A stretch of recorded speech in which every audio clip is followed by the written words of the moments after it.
Hello all, welcome to the channel. In today's video, we are going to see how to do Wix SMS marketing.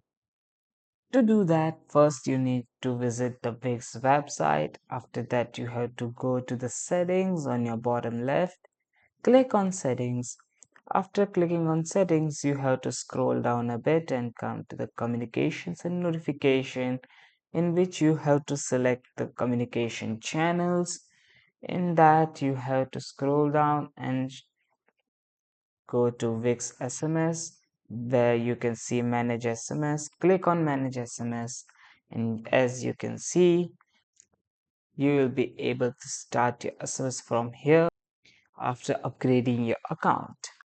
So that's the most common method.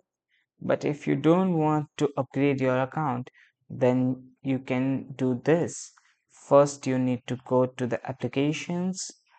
After clicking on application, here you have in search, you have to type SMS. After typing SMS, you will see several applications which are paid, free, and some also provide the trial. You can choose whichever you want from them and use in too.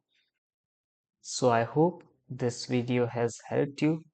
If it helped, then please like and share this video. Also, do not forget to subscribe to our channel. Thanks for watching.